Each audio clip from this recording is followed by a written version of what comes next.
Dear students, good morning all. നമ്മൾ ഇന്നലെ എടുത്തിരുന്നത് നമ്മൾ MRP വരെയാണ് പറഞ്ഞു നിർത്തിയത്. ഇനി നെക്സ്റ്റ് ക്ലാസ് നമ്മൾ പറഞ്ഞിരുന്നു മെറ്റീരിയൽ ഹാൻഡ്ലിംഗ് ആണ്. അപ്പോൾ മെറ്റീരിയൽ ഹാൻഡ്ലിംഗ് എന്താണെന്നുള്ളത് നോക്കാം. നമുക്കറിയാം, ഒരു മാനുഫാക്ചറിങ് ഓർഗനൈസേഷനിൽ സ്വാഭാവികമായിട്ടും അവിടെ റോ മെറ്റീരിയൽസ് നമ്മൾ പർച്ചേസ് ചെയ്യും, അത് സ്റ്റോർ റൂമിൽ കീപ്പ് ചെയ്യും. അതുപോലെ തന്നെ പ്രൊഡക്ഷൻ ഡിപ്പാർട്ട്മെൻറ്റിനകത്ത് മെറ്റീരിയൽ റിക്വസിഷൻ നടക്കും, അത് ഡിഫറെൻറ്റ് സെക്ഷനിലേക്ക് എത്തിച്ചു കൊടുക്കേണ്ടി വരും. അങ്ങനെ അതിനെ എന്ത് ചെയ്യും, ഫിനിഷ്ഡ് പ്രോഡക്റ്റ് ആക്കിയിട്ട് നമ്മൾ കൺവേർട്ട് ചെയ്യാണ് ചെയ്യുന്നത്. അപ്പോൾ ഈ ഒരു ലാസ്റ്റ് സ്റ്റേജായിട്ടുള്ള ഫിനിഷ്ഡ് പ്രോഡക്റ്റ് ആക്കി കൺവേർട്ട് ചെയ്യുന്നത് അതൊരു പക്ഷേ ഷിപ്പിംഗ് സെക്ഷനിലേക്ക് മാറ്റലായിരിക്കാം. എന്തൊക്കെ വന്നാലും ഈ മെറ്റീരിയലിന് എന്തുണ്ടായിരിക്കും, പലതരത്തിലുള്ള മൂവിങ്സും നടക്കും. അപ്പോൾ ഈ മെറ്റീരിയൽസിനെ കൃത്യമായിട്ട് ഹാൻഡിൽ ചെയ്യുക എന്നുള്ളതാണ് അതായത് ഈ ഒരു മെറ്റീരിയൽ ഹാൻഡ്ലിംഗ് എന്നുകൊണ്ട് ഉദ്ദേശിക്കുന്നത്. Actually it involves the movement of the material from one section two another section for the purpose of processing. Actually the movements may be manually or mechanically. So we are studying the material handling. ഇപ്പോൾ നമ്മൾ material ഹാൻഡ്ലിങ്ങിനെ കുറിച്ചിട്ടാണ് പഠിക്കുന്നത്. ഈ ഒരു മെറ്റീരിയൽസിനെ handle ചെയ്യുന്നത് മെക്കാനിക്കലിയോ അല്ലെങ്കിൽ മാനുവലിയോ എങ്ങനെയൊക്കെ ആവാം.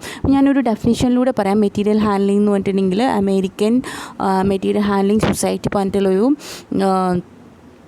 ഡെഫിനിഷനാണ്. മെറ്റീരിയൽ ഹാൻഡ്ലിംഗ് എന്ന് പറഞ്ഞിട്ടുണ്ടെങ്കിൽ ആർട്ട് ആൻഡ് സയൻസ് ആണ്. ആക്ച്വലി അതിനകത്ത് അതിൻ്റെ മൂവ്മെൻറ്റ്, പാക്കേജിങ്, സ്റ്റോറിങ് ഇതൊക്കെയാണ് മെയിൻ സബ്സ്റ്റാൻഷ്യൽ ഫോംസ് ആയിട്ട് അതിനകത്ത് വരുന്നത് എന്നാണ് ഈ മെറ്റീരിയൽ ഹാൻഡ്ലിങ്ങിനെ കുറിച്ചിട്ട് പറയുന്നത്. ഇനി ഇതിൻ്റെ ഒബ്ജക്റ്റീവ്സ് എന്തൊക്കെയാണെന്നുള്ളത് നോക്കാം. പ്രധാനമായിട്ട് വരുന്ന 6 ഒബ്ജക്റ്റീവുകളാണ്. ഫസ്റ്റ് വൺ എന്താ വെച്ചാൽ, മെറ്റീരിയൽ ഹാൻഡ്ലിംഗ് നമ്മൾ പ്രോപ്പറായി ചെയ്യുന്ന സമയത്ത് അതിൻ്റെ കോസ്റ്റ് റെഡ്യൂസ് ചെയ്യാൻ ഹെൽപ്പ് ചെയ്യുന്നു, മെറ്റീരിയൽസിന് ഫാസ്റ്ററി മൂവ് ചെയ്യാൻ ഹെൽപ്പ് ചെയ്യുന്നു, അതിൻ്റെ ടൈം സൈക്കിൾ കുറയ്ക്കാൻ നമുക്ക് സഹായിക്കുന്നു. അതുപോലെ തന്നെ പ്രോപ്പർ കൺട്രോളിങ് നമുക്ക് നടത്താൻ പറ്റുന്നു, അതിൻ്റെ പ്രോപ്പർ സെക്യൂരിറ്റി നമുക്ക് കൊടുക്കാൻ പറ്റുന്നു. അതുപോലെ തന്നെ പ്രോപ്പറായിട്ട് ഡാമേജസ് ഒന്നും വരുത്താതെ നമുക്ക് മെറ്റീരിയൽ ഹാൻഡിൽ ചെയ്യാൻ പറ്റുക എന്ന് പറഞ്ഞു കഴിഞ്ഞാൽ ആക്ച്വലി ആ പ്രൊഡക്റ്റിൻ്റെ ക്വാളിറ്റിയും കൂടി ഇൻക്രീസ് ചെയ്യാൻ വേണ്ടി ഹെൽപ്പ് ചെയ്യുന്നു. അതുപോലെ തന്നെ നമുക്ക് പ്രൊഡക്ടിവിറ്റി ഇൻക്രീസ് ചെയ്യാൻ വേണ്ടിയിട്ടും ഹെൽപ്പ് ചെയ്യുന്നു. ഇനി എന്തൊക്കെ റൂൾസാണ് മെറ്റീരിയൽ ഹാൻഡിൽ ചെയ്യുന്ന സമയത്ത് എന്തൊക്കെ റൂൾസാണ് വരുന്നത് എന്നുള്ളത് നോക്കാം.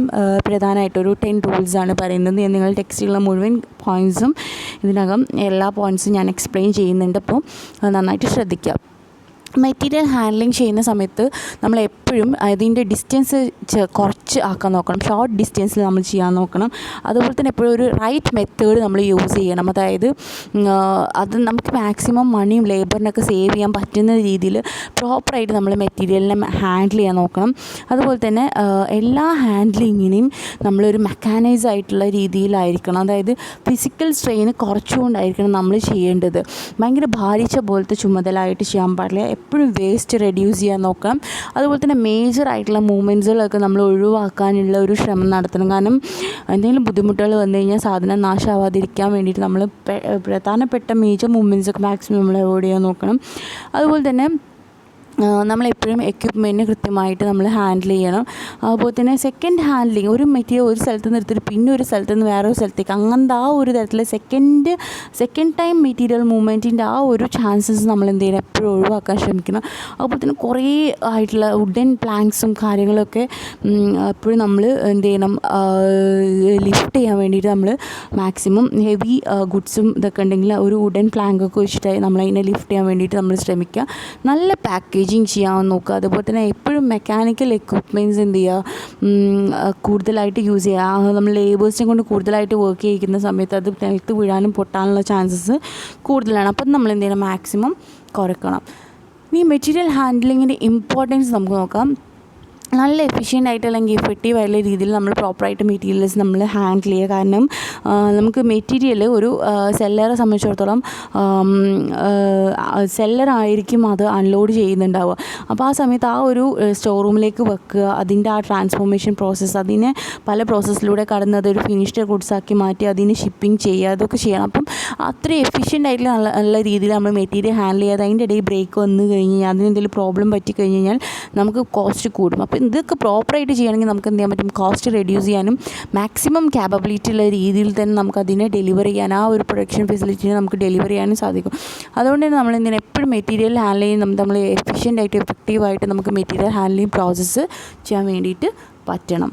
അപ്പോൾ ഇനി നെക്സ്റ്റ് മെറ്റീരിയൽ ഹാൻഡ്ലിങ് എക്യുപ്മെൻറ്റ്സ് ഏതൊക്കെയാണ്. ഇനി നെക്സ്റ്റ് ഈ ഒരു ടോപ്പിക്കിനകത്ത് പ്രധാനമായിട്ട് നമുക്ക് ഇനി പഠിക്കാനുള്ളത് ഏതൊക്കെയാണ് മെറ്റീരിയൽ ഹാൻഡ്ലിങ് എക്യുപ്മെൻറ്റ്സ്, അതുപോലെ തന്നെ എന്തൊക്കെ ഫാക്ടേഴ്സ് വരുന്നുണ്ട്. ആ ഹാൻഡ്ലിങ് എക്യുപ്മെൻറ്റ്സ് ആണ് ഇനി നമുക്ക് പ്രധാനമായിട്ടും നോക്കാനുള്ളത്. അപ്പോൾ ഏതൊക്കെയാണെന്നുള്ളത് നമുക്ക് നോക്കാം.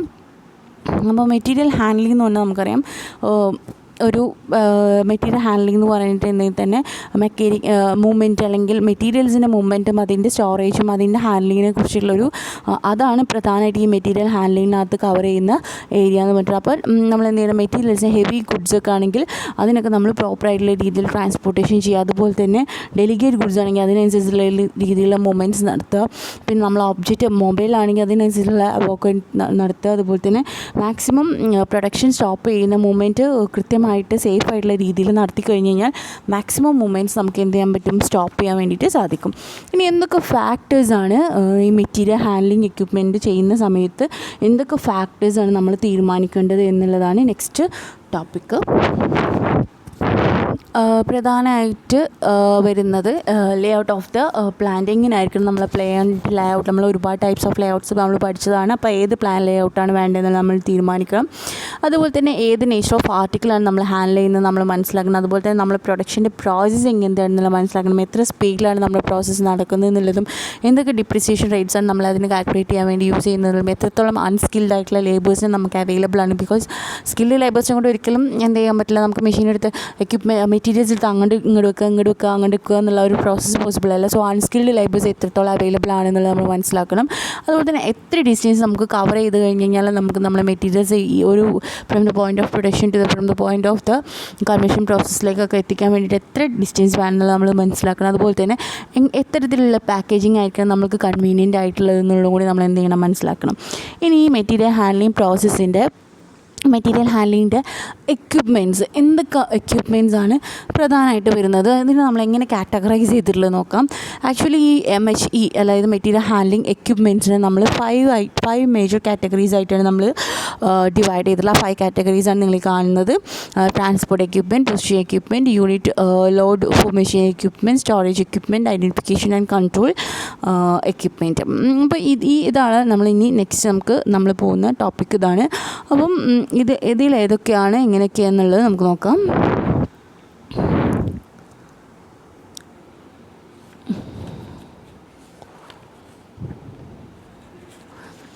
ട്രാൻസ്പോർട്ട് എക്യുപ്മെൻറ്റ് എന്ന് പറഞ്ഞിട്ടുണ്ടെങ്കിൽ ഒരു മെറ്റീരിയലിന് ഒരു ലൊക്കേഷനിൽ നിന്ന് മറ്റൊരു ലൊക്കേഷനിലേക്ക് മൂവ് ചെയ്യാൻ വേണ്ടിയിട്ട് നമ്മൾ എന്ത് ചെയ്യാം, ഒരു ട്രാൻസ്പോർട്ട് എക്യുപ്മെൻ്റായിട്ട് യൂസ് ചെയ്യുക. അപ്പോൾ ആ ട്രാൻസ്പോർട്ട് എക്യുപ്മെൻ്റായിട്ട് ഇതിനകത്ത് സബ് കാറ്റഗറൈസ് ചെയ്ത് വരുന്ന എക്യുപ്മെൻറ്റ്സാണ് കൺവേയേഴ്സ്, ക്രെയിൻസ്, ഇൻഡസ്ട്രിയൽ ട്രക്സ്. ഇത്രയാണ് പ്രധാനമായിട്ട് വരുന്നത്. ഇനി നമ്മൾ ഇതിൻ്റെ ഡീറ്റെയിൽ ആയിട്ട് ഇതെന്തിനൊക്കെ പർപ്പസ്, എന്തൊക്കെ കാര്യങ്ങൾ എന്നുള്ളത്, ഇതിൻ്റെ ക്യാരക്ടറിസ്റ്റിക്സ് നമ്മളിത് 3 പഠിക്കുന്നുണ്ട്. നെക്സ്റ്റ് ടോപ്പിക്ക് ഞാൻ ഡിസ്കസ് ചെയ്യാൻ പോകുന്നത് ഈ 3 കാര്യങ്ങളെ കുറിച്ചിട്ടാണ്. അടുത്താണ് പൊസിഷണൽ എക്യുപ്മെൻറ്റ്. പൊസിഷണൽ എക്യുപ്മെൻറ്റ് എന്ന് പറഞ്ഞിട്ടുണ്ടെങ്കിൽ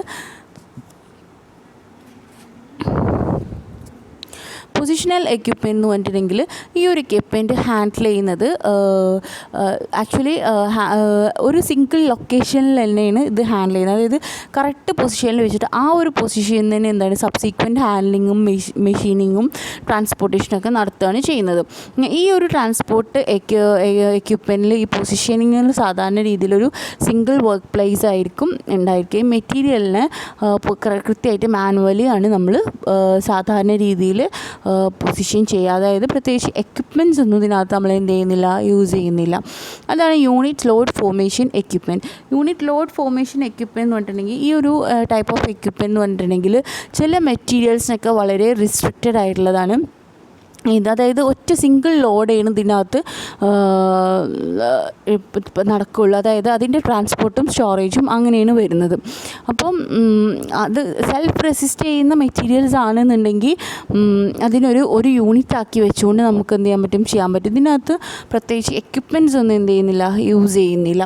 അതാണ് സ്റ്റോറേജ് എക്യുപ്മെൻറ്റ് എന്ന് പറഞ്ഞിട്ടുണ്ടെങ്കിൽ ഇത് സാധാരണ ഹോൾഡ് ചെയ്യാനും ബഫറിങ് ചെയ്യാൻ വേണ്ടിയിട്ടാണ് ഈ ഒരു മെറ്റീരിയൽ യൂസ് ചെയ്യുന്നത്. അതായത് ഇപ്പോൾ ഒരു ഫ്ലോറിനെ ബ്ലോക്ക് ചെയ്യാനൊക്കെ വേണ്ടിയിട്ടാണ് ഈ സാധാരണ രീതിയിൽ ഇത്തരത്തിലുള്ള മെറ്റീരിയൽസ് യൂസ് ചെയ്യുന്നത്. പിന്നെ അടുത്താണ് ഐഡൻറ്റിഫിക്കേഷൻ ആൻഡ് കൺട്രോൾ എക്യുപ്മെൻറ്റ്. ഈ ഒരു എക്യുപ്മെൻറ്റ് സാധാരണ യൂസ് ചെയ്യുന്നത് ഇൻഫർമേഷൻ കളക്ട് ചെയ്യാനും അത് കമ്മ്യൂണിക്കേറ്റ് ചെയ്യാനും പിന്നെ ആ ഒരു ഫ്ലോ ഓഫ് മെറ്റീരിയൽസ് കൃത്യമായിട്ട് കോർഡിനേറ്റ് ചെയ്തിട്ട് പ്രോപ്പർ ഫെസിലിറ്റി വിത്തിൻ മെറ്റീരിയൽസിനകത്തും ബിറ്റ്വീൻ ദ ഫെസിലിറ്റിയും സപ്ലയേഴ്സിൻ്റെയും കസ്റ്റമേഴ്സിൻ്റെ ഇടയിൽ ആ ഒരു ഫെസിലിറ്റി അവൈലബിൾ ആക്കലാണ് പ്രധാനമായിട്ട് ഐഡൻറ്റിഫിക്കേഷൻ ആൻഡ് കൺട്രോൾ എക്യുപ്മെൻറ്റിനകത്ത് വരുന്നത്. ഇനി നമുക്ക് നെക്സ്റ്റ് ട്രാൻസ്പോർട്ട് എക്യുപ്മെൻറ്റ്സ്, ഞാൻ ഫസ്റ്റ് പറഞ്ഞ പോയിൻ്റ്. ഇനി ഇതിൻ്റെ ഡീറ്റെയിൽ ആയിട്ട് നമ്മൾ ഓരോ കാര്യങ്ങളിലേക്ക് പോവാണ്. അപ്പോൾ ട്രാൻസ്പോർട്ട് എക്യുപ്മെൻറ്റ് നമ്മൾ ഓൾറെഡി പറഞ്ഞു കഴിഞ്ഞതാണല്ലോ, എന്താണ് ഒരു ലൊക്കേഷനിൽ നിന്ന് മറ്റൊരു ലൊക്കേഷനിലേക്ക്, അതായത് ഒരു സൈറ്റിൽ നിന്ന് മറ്റൊരു സൈറ്റിലേക്ക് യൂസ് ചെയ്തിട്ട് ചെയ്യലാണ് എന്നുള്ളതും പറഞ്ഞു. ഈ 4 പോയിൻ്റ് നമ്മൾ ഓൾറെഡി പറഞ്ഞു കഴിഞ്ഞതാണ്. ഇനി ഇതിൻ്റെ ആദ്യത്തേതാണ് കൺവെയേഴ്സ്. കൺവെയേഴ്സ് എന്ന് പറഞ്ഞിട്ടുണ്ടെങ്കിൽ മെറ്റീരിയൽസിനെ ഫിക്സ് ചെയ്ത് വെച്ചിട്ടുള്ള സാധനത്തിനെ മൂവ് ചെയ്യിപ്പിക്കലാണ് സാധാരണ രീതിയിൽ. ഫിക്സഡ് പാത്തിലൂടെ മൂവ് പ്പിക്കലാണ് സാധാരണ രീതിയിൽ കൺവെയേഴ്സ് ചെയ്യുന്നത്. അപ്പോൾ ഇത് യൂസ് ചെയ്യുന്ന പർപ്പസ് ഇടയ്ക്കിടയ്ക്ക് സ്പെസിഫിക് പോയിൻറ്റിലേക്ക് മൂവ് ചെയ്യണമെങ്കിൽ, മെറ്റീരിയൽസ് മൂവ്മെൻറ്റിന് വേണമെങ്കിൽ നമ്മൾ ഇത് യൂസ് ചെയ്യും. അതുപോലെ തന്നെ ഒരു ഫിക്സഡ് പാത്തിലൂടെ നമുക്ക് മൂവ് ചെയ്യണമെങ്കിൽ നമ്മളിതാണ് യൂസ് ചെയ്യാറ്. അതുപോലെ തന്നെ സഫിഷ്യൻ്റ് ആയിട്ടുള്ള flow of volume to justify the fixed conveyors investment. Fixed conveyors investment ഒരു ഫ്ലോ ഓഫ് വോളിയം സഫിഷ്യൻ്റ് ആക്കാൻ വേണ്ടിയിട്ട് നമ്മൾ ഈ ഒരു എക്യുപ്മെൻറ്റ് യൂസ് ചെയ്യും. പിന്നെ പ്രധാനമായിട്ടും കൺവേയേഴ്സിന് പല രീതിയിൽ എന്ത് ചെയ്തിട്ടുണ്ട്, നമ്മൾ ക്ലാസിഫൈ ചെയ്തിട്ടുണ്ട്. അത് ക്ലാസിഫൈ ചെയ്തിട്ടുള്ളത് ഏതൊക്കെയെന്നുള്ളതാണ് നമ്മൾ പറയുന്നത്. യൂണിറ്റ് ലോഡായിട്ടും ബൾക്ക് ലോഡായിട്ടും, അതായത് പ്രോഡക്റ്റിൻ്റെ ബേസ് ചെയ്തുകൊണ്ട് നമ്മൾ ക്ലാസിഫൈ ചെയ്യുന്നുണ്ട്. അതുപോലെ തന്നെ കൺവെയറിൻ്റെ ലൊക്കേഷൻ, ഇപ്പോൾ ഓവർ ഹെഡാണോ, ഓൺ ഫ്ലോർ ആണോ, ഇൻ ഫ്ലോർ ആണോ, ഉള്ളിലാണോ, പുറത്താണോ, ഫ്ലോറിൻ്റെ മേലെയാണോ, താഴെയാണോ, ഓവർ ഹെഡാണോ എന്നുള്ളത് നോക്കിയിട്ട് അത് ബേസ് ചെയ്യുന്നുണ്ട്. അതുപോലെ തന്നെ ഇത് കൃത്യമായിട്ട് അക്യുമുലേറ്റ് ചെയ്യുന്നത് ബേസ് ചെയ്തുകൊണ്ട് എന്ത് ചെയ്യുന്നുണ്ട്, നമ്മൾ ഈ ഒരു കൺവേയേഴ്സ് നമ്മൾ തീരുമാനിക്കുന്നുണ്ട്. അപ്പോൾ ഇങ്ങനെയാണ് കൺവേയേഴ്സ് വരുന്നത്. അടുത്താണ് ക്രെയിൻസ്. നമുക്കറിയാം ക്രെയിൻ എന്ന് പറഞ്ഞിട്ടുണ്ടെങ്കിൽ ജിപ്പ് ക്രെയിൻസ് ഉണ്ട് വരുന്നുണ്ട്, ബ്രിഡ്ജ് ക്രെയിൻ വരുന്നുണ്ട്, ഗ്യാൻഡി ക്രെയിൻ വരുന്നുണ്ട്, സ്ട്രാക്കേഴ്സ് ക്രെയിൻ വരുന്നുണ്ട്. ഇത്തരത്തിലുള്ള ഡിഫറെൻറ്റ് ടൈപ്സ് ഓഫ് ക്രെയിൻസാണ് നമുക്ക് നിലവിൽ അവൈലബിൾ ആയിട്ടുള്ളത്. അപ്പോൾ സാധാരണ രീതിയിൽ ക്രെയിനിൻ്റെ ക്യാരക്ടറിസ്റ്റിക്സ് പറഞ്ഞിട്ടുണ്ടെങ്കിൽ ഒന്നെങ്കിൽ ഒരു ഹൊറിസോണ്ടലായിട്ട് അല്ലെങ്കിൽ വെർട്ടിക്കലായിട്ടുള്ള രീതിയിലായിരിക്കും ഇതിൻ്റെ സാധാരണ മൂവ്മെൻറ്റ്സ് ഉണ്ടാവുക. നമുക്കറിയാമല്ലോ, ക്രെയിൻ നമ്മൾ കണ്ടിട്ടുള്ളതാണല്ലോ. അതുപോലെ തന്നെ ഇത് ചില സമയത്ത് എന്താണ് ഇൻസഫിഷ്യൻറ്റ് ഫ്ലോ ഓഫ് വോളിയം ആയിരിക്കും. അതായത് കൺവെയേഴ്സിൽ നമുക്ക് കൃത്യമായിട്ട് എടുക്കാൻ പറ്റാത്ത കൂടുതലായിട്ടുള്ള വോളിയൊക്കെ ഉണ്ടെങ്കിൽ നമ്മൾ ചിലപ്പം ഈ ഒരു ക്രെയിൻസ് ആയിരിക്കും യൂസ് ചെയ്യാറുള്ളത്. അതുപോലെ തന്നെ കൺവെയേഴ്സിനേക്കാളും കുറച്ചുകൂടി ഫ്ലെക്സിബിലിറ്റി എന്താണ് ക്രെയിൻസിന് കുറച്ചുകൂടി കൂടുതലാണ്. അതുപോലെ തന്നെ പക്ഷേ ഇൻഡസ്ട്രിയൽ ട്രക്സിനേക്കാളും എന്താണ് ഫ്ലെക്സിബിലിറ്റി എന്താണ് കുറവായിരിക്കും ഇതിന്. ഇൻഡസ്ട്രിയൽ ട്രക്ക് നമ്മൾ നെക്സ്റ്റ് പറയാൻ പോകുന്ന ടോപ്പിക്കാണ്. അതുപോലെ തന്നെ നമുക്ക് ഡിഫറെൻറ്റ് ഷേപ്പും ഹൈറ്റും ഒക്കെ നമുക്ക് എന്ത് ചെയ്യാൻ പറ്റും, കൺവെയേഴ്സിൽ ലോഡ് ചെയ്യാൻ പറ്റും. പക്ഷേ ഇതിനകത്ത് ചിലപ്പോൾ നമുക്ക് അത്ര തന്നെ അങ്ങോട്ട് പറ്റിക്കൊള്ളണം എന്നില്ല.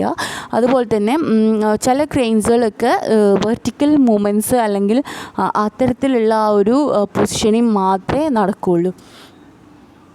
അടുത്താണ് ഇൻഡസ്ട്രിയൽ ട്രക്സ്. ഇൻഡസ്ട്രിയൽ ട്രക്സ് എന്ന് പറഞ്ഞിട്ടുണ്ടെങ്കിൽ നമുക്കറിയാം ഒരു മെറ്റീരിയൽ ഹാൻഡ്ലിങ്ങിൻ്റെ മറ്റൊരു പർപ്പസാണ്. ഇതിനകത്ത് ഇതേപോലെ തന്നെ hand truck, pallet jacket, walkies, tracks, pallet truck, platform truck, അങ്ങനെ ഡിഫറെൻറ്റ് ടൈപ്സ് ഓഫ് ട്രക്സുകൾ വരുന്നുണ്ട്. ഒരുപാട് ട്രക്സ് ഉണ്ട്, ജസ്റ്റ് 2-3 പറഞ്ഞു മാത്രം. ഇത് പ്രധാനമായിട്ട് എന്തിനൊക്കെ യൂസ് ചെയ്യുന്നുണ്ടെങ്കിൽ ഇതിൻ്റെ മൂവ്മെൻറ്റ്സും അൺറിസ്ട്രിക്റ്റഡ് ആണ്. ഹൊറിസോണ്ടൽ പാത്തിലാണ് പ്രധാനമായിട്ടും വരുന്നത്. ഏകദേശം എല്ലാ ഏരിയയും ഇങ്ങനെ കവർ ചെയ്ത് പോകാൻ പറ്റുന്നുണ്ട്. പിക്ചറൈസ് ചെയ്തിട്ടില്ല വീഡിയോയിൽ. ഓക്കെ, നിങ്ങൾ നോക്കുക, നിങ്ങൾ നെറ്റിൽ സെർച്ച് ചെയ്താൽ നമുക്ക് കാണാൻ പറ്റും എന്താണ് ഇൻഡസ്ട്രിയൽ ട്രക്ക് എന്താണ്, ക്രെയിൻസ് എന്താണ്, കൺവേയേഴ്സ് എന്താണെന്നുള്ളത് നിങ്ങൾക്ക് പിക്ചറൈസ് ചെയ്തിട്ട് നിങ്ങൾക്ക് കാണാൻ പറ്റും. അതുപോലെ തന്നെ ഇൻസഫിഷ്യൻ്റ് ആയിട്ടുള്ള ഫ്ലോ വോളിയത്തിന് നമുക്ക് ഈ കൺവേയേഴ്സിന് അഡ്ജസ്റ്റ് ചെയ്യാൻ പറ്റാത്ത നമുക്ക് ഇതിനകത്ത് അഡ്ജസ്റ്റ് ചെയ്യാൻ പറ്റും. അതുപോലെ തന്നെ ഫ്ലെക്സിബിലിറ്റി ഇതിനെന്താണ് കുറച്ചും കൂടി കൺവേയേഴ്സിനെയും ക്രെയിൻസിനെയും കമ്പയർ ചെയ്യുമ്പോൾ കുറച്ചുകൂടി ഫ്ലെക്സിബിലിറ്റി ഇതിനകത്ത് കൂടുതലാണ്. അതുപോലെ തന്നെ ഇതിൻ്റെ പബ്ലിക് റോഡിൽ ഇതിനെന്താണ് ലൈസൻസ്ഡ്